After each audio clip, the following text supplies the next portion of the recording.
Beste Jens, dit wordt het. Onze uitvalsbasis voor de komende dagen. De stad die dat hier voor ons ligt is Koblenz. Ik heb dat even opgezocht voor u. En Koblenz is afgeleid van het Latijnse woord confluens. Oké. Dat samenvloeien betekent. Oké, fantastisch. En dat is eigenlijk niet zo ver gezocht, want de twee rivieren die dat we hier zien samenvloeien, is enerzijds de Mosel en anderzijds de Rijn. Je kunt het zelfs zien, er zit dan een kleurverschil in het water. Dat van de Mosel is een pak donker. Ja, inderdaad. Het is een beetje een blend van twee rivieren, zoals het een blend is van een stad, Ja. maar ook een wijnwalhalla. Dus we gaan hier 2 wijngaarden van de 12 wijngaarden die in Koblenz zich bevinden bezoeken. Ja. En ja, Mosel en Rijn, dat is wijn, hè, Ben? Voor u wel, ja. Mogen we ook iets eten dan? Zeker. Ah, ik hoop het, want op één been kun je niet staan. Ja, we zijn weer vertrokken op een odyssee op zoek naar de beste wijnen. Te mooi. Deze keer Vintastique in Koblenz. En zoals bij elk groot avontuur beginnen we op een plek waar je het misschien niet meteen verwacht. Het vliegveld. Jens, vooraleer dat we aan die citytrip Koblenz beginnen met de wineries die erbij horen, want jij wilt altijd in en tussen de wijnstokken staan, dacht ik, misschien is het niet slecht dat we dat allemaal wat beter kunnen situeren. Oké. Vanuit de lucht bijvoorbeeld. Vergeet de lijnvlucht, dit is een wijnvlucht. Want laten we eerlijk zijn, goede wijn dat kan net zo spannend zijn als opstijgen. Je weet nooit waar het u naartoe brengt. It's going to be the most special wine tasting of my life. Let's vervaardigen.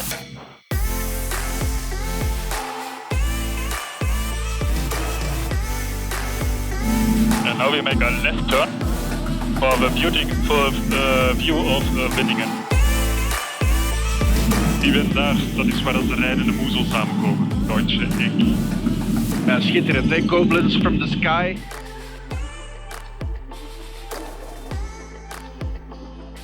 Wat zie je, Jens? Ja, prachtig hè. Allee, jong, hoe zijn wij hier nu weer beland? Ja, everything happens for a reason, Ben. Riesling galore. Dus, ik heb de wijn bij van niemand minder dan de wijnkeizer van Koblenz. Oké. Een grauwbourgonder. Dus wij zijn nu een beetje de keizers van de lucht. Wij zijn een beetje de keizers van de lucht. Cheers, my friend. Weet je waarom dat wijn in de lucht zo goed smaakt? Geen idee. Omdat na 3 glazen het woord noodlanding veel minder erg klinkt.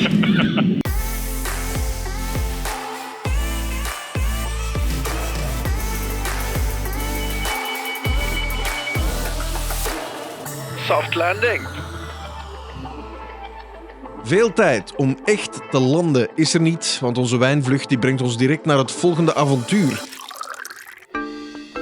Net buiten Koblenz wacht wijngoed Spoortsum, een charmant wijndomein waar 2 generaties wijnmakers, Gerhard en Jonas, samen de kunst van het wijnmaken tot leven brengen. Van de runway rechtstreeks naar de wijngaard, zo snel kan het gaan hier.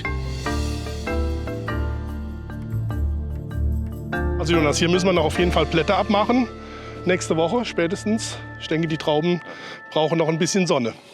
Ja, die sind noch ganz hart. Ich habe eben gefühlt, die brauchen noch ein bisschen. Okay. Gentlemen, so we're looking at your kingdom right here. This is all yours, everywhere the sun touches. You are a family winery, of course. I was wanting to know, how does this work? Because Jonas, you're the young winemaker, you're taking over. And Father Gerhard, you should be able to leave it to him, right? Das ist sehr schön, wenn wir zusammenarbeiten. Ja. Ich musste mich erst daran gewöhnen, dass der Jonas im Betrieb ist. Ich habe 30 Jahre ganz alleine im Betrieb, wenigstens draußen verantwortlich gearbeitet. Und jetzt kommt Jonas dazu und dann sage ich immer, ich stelle Fragen, die ich nicht fragen müsste und kriege Antworten, die ich gar nicht hören möchte. Und das ist dann immer, aber es klappt gut. Also ich muss der Jonas mal erzählen, vielleicht hat der Jonas ja eine andere Meinung. Ich kann ja jetzt mal weggehen. Es funktioniert gut. Also klar, am Anfang, ich bin sehr spontan reingerutscht ins Weingut. Haben wir schon ein bisschen gebraucht, um so, dass alles so ein bisschen ineinander wächst und auch funktioniert. Aber mittlerweile hat jeder seine Bereiche. Also er macht mehr Weinberg, Außenbetrieb. Ich bin mehr im Keller verantwortlich. Jeder muss seinen Bereich haben und ist da der Boss in seinem Bereich. Dann funktioniert das.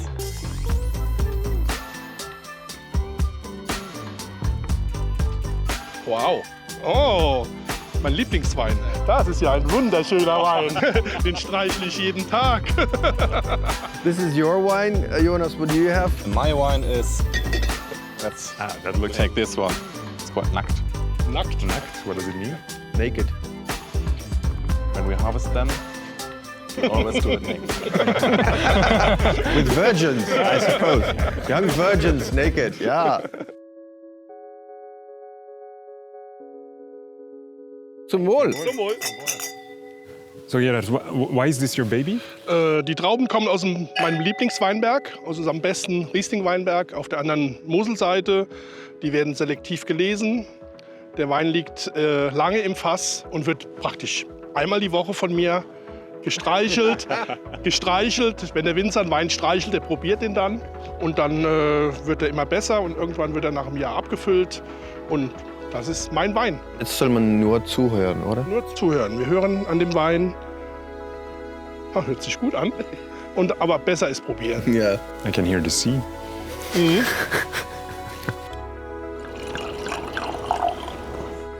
So now we're having a new generational wine, your wine. What's the difference between a natural wine and a more classical wine? Der Naturwein wird Maische vergoren, spontan auf der Maische vergoren, kommt danach für mindestens ein Jahr ins Holzfass, auch wenn es eigentlich ein weißer ist. Also wir probieren hier Grauburgunder. Der wird danach nicht filtriert, also er ist noch trüb, wird nicht geschwefelt und quasi einfach direkt vom Fass in die Flasche abgefüllt, ohne weitere Zusätze. Ich habe auch noch eine Frage über die Farben, weil es ist kein Rotwein, es ist kein Weißwein, es ist kein Rosé. Was ist es denn? Eigentlich ist es Weißwein. Grauburgunder ist eine weiße Traube. Die Beerenschale beim Grauburgunder ist ja trotzdem gefärbt. Sieht so ein bisschen so ein helleres Spätburgunder rot ungefähr von der Traube her. Und durch die Maischegärung zieht das einfach die Farbe aus der Schale raus. Het vertrouwen is gigantisch hè, van die vader, maar met resultaat. Want dit is echt wel nieuw. Het is iets anders, het is spannend, het is wild. Een beetje zoals jij. Wijnproeven de hele dag, mijn lever is daar nog niet zo in getraind. Dus terwijl Jens een ander wijndomein bezoekt, besluit ik de stad te verkennen. Johannes. Hi. Hi, nice to meet you. Nice to meet you too. I thought you were too. Yes, but actually I have an assignment by Jens. Okay. He told me to go and look for Koblenz chocolate. Yeah. Something like that. Apparently that's a thing. That's a good idea. Yeah. Is it a good idea? Yeah, we'll show you a spot later on. Yeah. Perfect. So what is this place? We have 3 highlights, 3 must-sees in the city of Koblenz. One is the Deutsche Zeg, with the monument of Kaiser Wilhelm I. We got right behind you the cable car of Koblenz, which connecting the old town with the fortress of Ehrenbreitstein.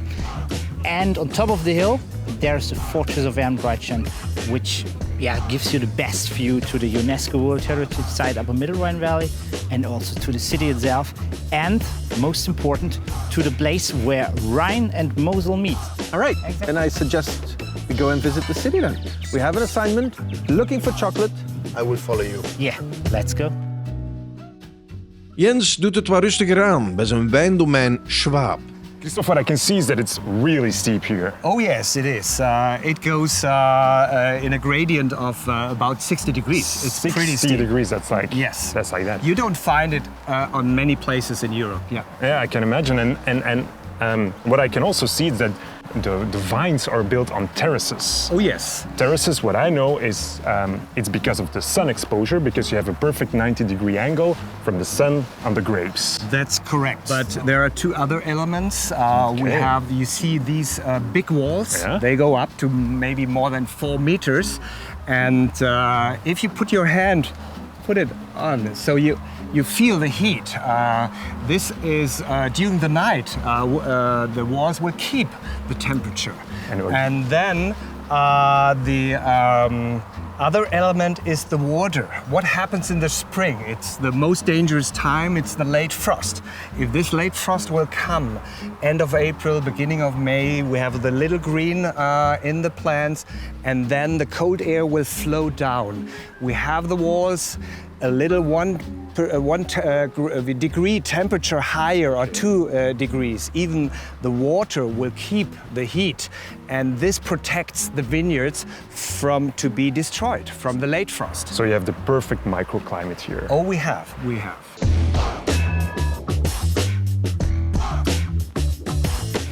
So, Ben, my dear friend, this is what all about. That's the shingle, and the story behind the shingle is actually more than 200 years ago, French troops occupied the city of Koblenz, and the women had kids with the French soldiers. And the most common name at that time, most common French name at that time was Jean. But the people here, like it's today. Yeah. But the people here, because they were quite uneducated, so they couldn't pronounce Jean. They said Shang or Sheng. And this, during the centuries, transferred to shingle. So what once used to be a very bad word, shingle, was something like a bastard. Yeah. It transferred to something that people nowadays say proudly of themselves when they are born in the city of Koblenz. Why is he spitting? Because we want to symbolize with this little well, with this little spring, with this little guy, that the way of living, the way of thinking in that region is very rebellious, actually. We don't really care about the authority. So he's standing right near the government building, so he don't really care who's walking by, who's passing by, he just spit on everyone. We in Brussels, we have mannequin piss. You have mannequin spit. Exactly. Perfect. All right, I'm all wet now.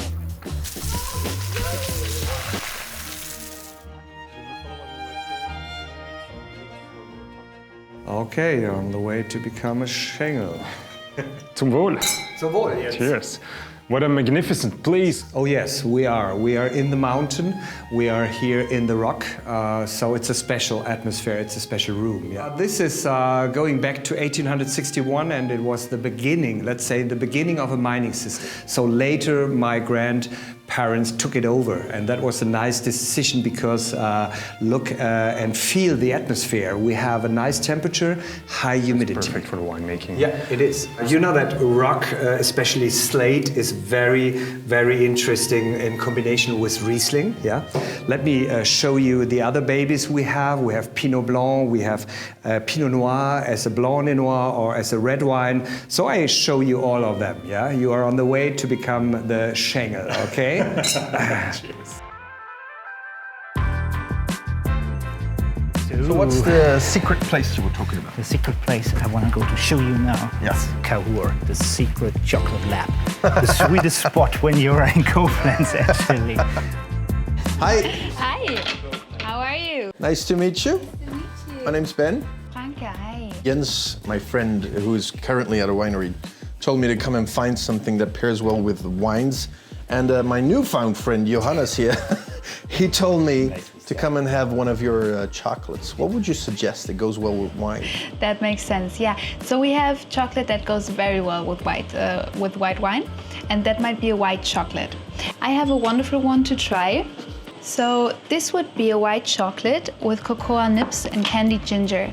You can see the cocoa nibs on top. It's just the broken cocoa bean. We roast the beans very, very gentle, and then we crack them into little pieces. So this is what you see here. It's the origin of cocoa. It's very bitter and it gives lots of flavor. And then we have the candied ginger on top, which gives the fruitiness, and that pairs very well with white wine. Do you have like a name for this? It's the white chocolate with ginger and nibs. That's very descriptive. I thought it was going to be like Weißer Genuss or something like that. We keep it simple. Keep it very simple. Can I try? You want to try, Johannes? Oh yeah. Go ahead. Please get a piece.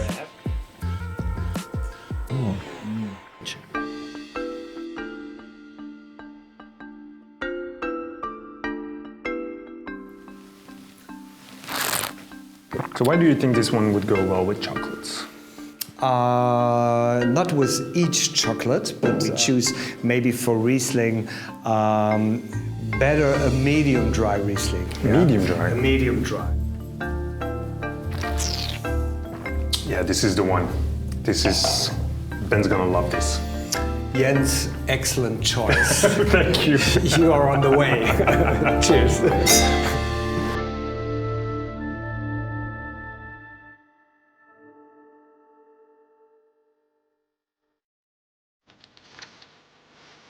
Kameradski. Ik moest 2 keer nadenken. De Koblenz chocolade, waar komt het nu af? Ik heb iets gevonden. Het is gelukt, ja. Wat heb ik eigenlijk? Voilà, ik heb een Riesling gevonden. Het is een Riesling Feinherb. En Feinherb, dat is medium sweet, dus licht zoet. En dat zou heel goed moeten balanceren met dan de zoetheid van die chocolade. Ja, maar ik heb niet zomaar chocolade gevonden. Kijk eens aan. Van bij Kawa. Ja, witte chocolade. Witte chocolade, maar niet zomaar witte chocolade. Wat staat hier? Ingwer en nibs. Ja, wat betekent dat? Ingwer is gember en nibs zijn kleine stukjes cacaobonen die erbij moeten. Dus ik denk dat dat wel gaat matchen. Zie.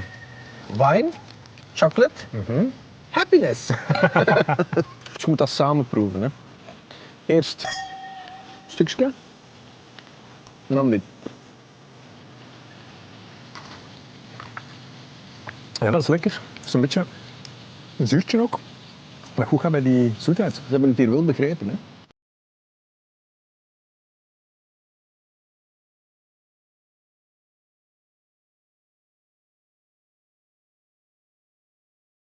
Het is straf omdat die chocolade zo'n klein citrustoetsje heeft en dat matcht supergoed samen met die Feinherb. Maar je dan dat lichtzoete hebt, dus je hebt niet alleen die zure van de Riesling, maar dan zo net dat zoettoetsje dat dan zo perfect bij die chocolade komt. Dit gezegd zijn, hè.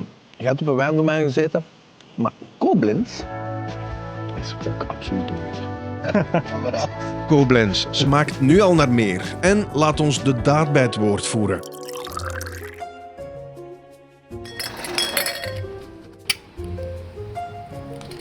Georg Gerards is een chef die de smaak van Koblenz perfect kan vertalen naar het bord. Dank je. Also heute haben wir Mouflonleber mit Rosmarinpfirsichen, einem Kartoffelpüree, wir haben Lotus dabei und Pfifferlinge. Und es beinhaltet alles das, was wir momentan in dieser Zeit aus der Region bekommen. Wir nehmen ein bisschen Schärfe mit vom Lauch, wir haben das abpuffernde, erdige der Kartoffel und das passt im Endeffekt wieder. Also es ist ein Grenzgängerteller, der sich aber dann doch als sehr schlüssig erweist. Nur ein bisschen Sahne, ganz klein wenig Butter und das alles in Kombination mit einer leichten Jus, Kalbsjus, bisschen Rotwein. Das ist ganz fantastisch. All right, so what have we here? We have the liver. Good appetit. Dankjewel, dank je. Ik heb nog nooit mouflon gegeten, jij wel? Ik heb nog nooit van mouflon gehoord. Oké Jens, we zijn vertrokken met het idee dat ze hier een jonge bruisende stad hebben, met een frisse wind, zonder de geschiedenis uit het oog te verliezen. Hebben ze voldaan aan de verwachtingen in Koblenz? Ik kan alleen maar zeggen, we zijn er goed ingevlogen. Ze hebben hier wijngaarden in de stad, city vineyards. Dus wat mij betreft, absoluut. Voor herhaling vatbaar? Zeker. Denk ik sowieso. En dan zullen we nu even een koud einde eraan breien. Een koude ente.